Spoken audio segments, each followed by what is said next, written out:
Today we'll be discussing U.S. foreign policy since World War II. This is particularly the first chapter in recent America, the transition from World War II to the Cold War, confrontation and containment. At the end of World War II, we found the Soviet forces occupying most of Eastern and Central Europe and the eastern portions of Germany. They had invaded from Russia, moving towards Berlin, while the other Allied forces had been invading from the landing on D-Day towards Berlin. And so they were occupying much of Eastern and Central Europe already. Germany was partitioned into East and West Germany at the close of the war. It was actually divided into 4 zones, with each of the Allied powers controlling one of the zones. West Germany became democratic and resumed self-government after a few years of American, British, and French occupation. You can see here the 4 different zones that occurred in Germany after World War II. The French, the United States, and the United Kingdom side became West Germany, while the Soviet Union side became East Germany. East Germany remained under the domination of the Soviet Union and did not adopt democratic institutions.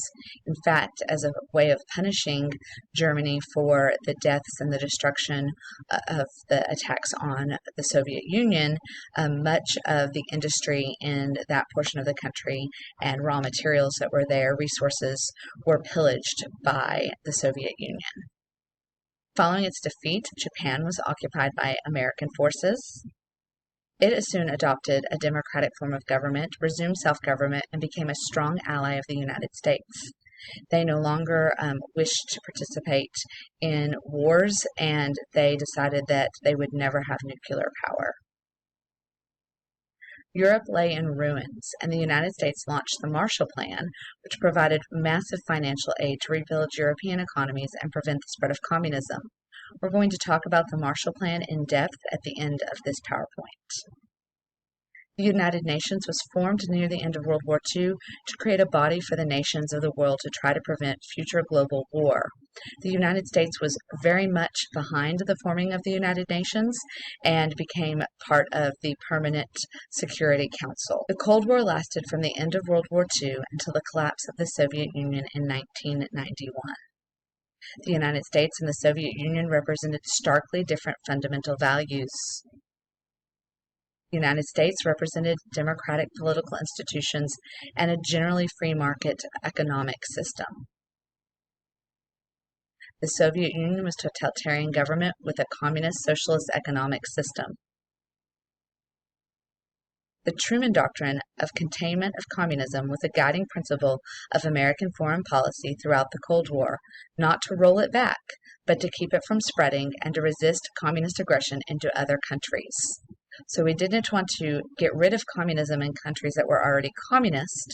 We wanted to keep that communism from spreading to other countries. February 21st, 1947, the British Embassy informed the U.S. State Department officials that Great Britain could no longer provide financial aid to Greece and Turkey. American aid was in many ways a replacement for British aid.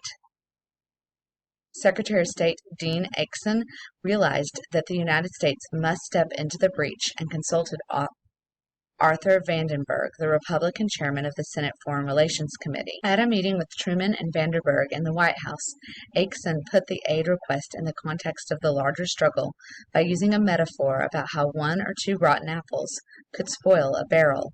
Acheson oversaw the process of writing the presidential speech to define the new doctrine.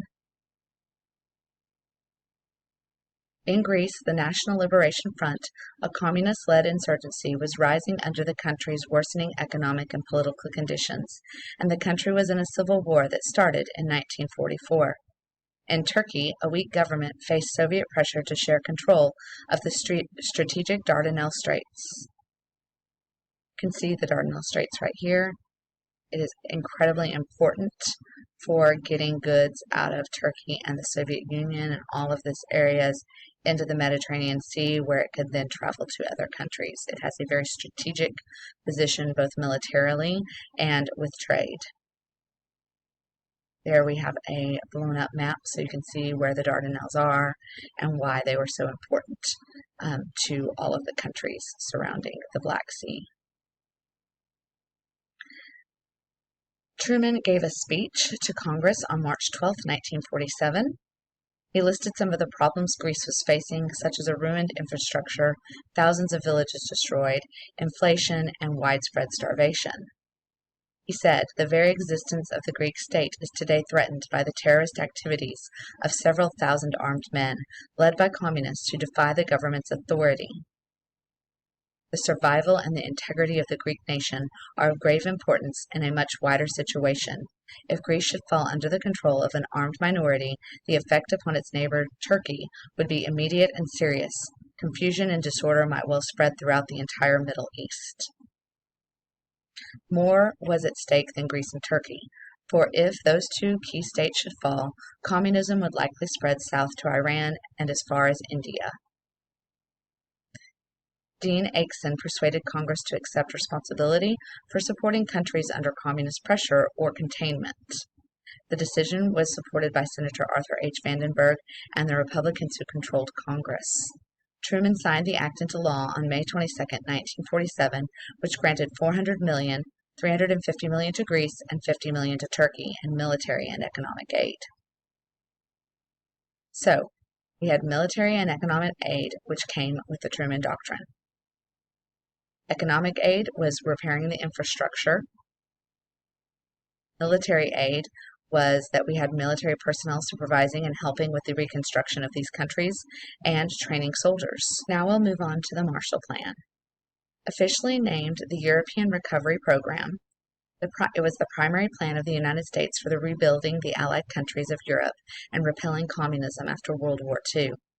It was named for the United States Secretary of State George Marshall. Largely, the creation of the State Department officials, especially William L. Clayton and George F. Kennan. In operation for 4 fiscal years beginning in July 1947, some $13 billion of economic and technical assistance, equivalent to around $180 billion in 2015 dollars, was given to help the recovery of the European countries that had joined in the Organization for Economic Cooperation and Development. This is George Marshall. The U.S. hoped that it would not need to get involved in Europe to help the countries rebuild their economies, and that the British and the French, with help from their colonies, would quickly rebuild their economies. But by 1947, there was little progress, and the situation was aggravated by a series of cold winters. High unemployment and food shortages led to strikes and unrest in several countries. Another strong motivating factor for the United States was the beginning of the Cold War, though when it was implemented, it was not yet an overriding concern. In both France and Italy, the Communist Party had seen significant electoral success in the post-war elections. To George Kennan, the Marshall Plan was the centerpiece of the new doctrine of containment. Long before Marshall's plan, others had suggested European reconstruction.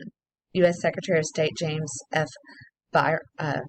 Brenz presented an early version of the plan during a speech given on September 6, 1946.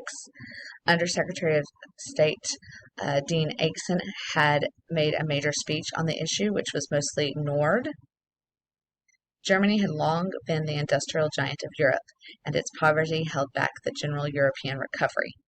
Continued scarcity in Germany also led to considerable expenses for the occupying powers. The above factors, combined with the widespread public condemnation of the early plans after their leaking to the press, led to the rejection of previous plans. By April 1947, Truman, Marshall, and Acheson were convinced of the need of the substantial quantities of aid from the United States.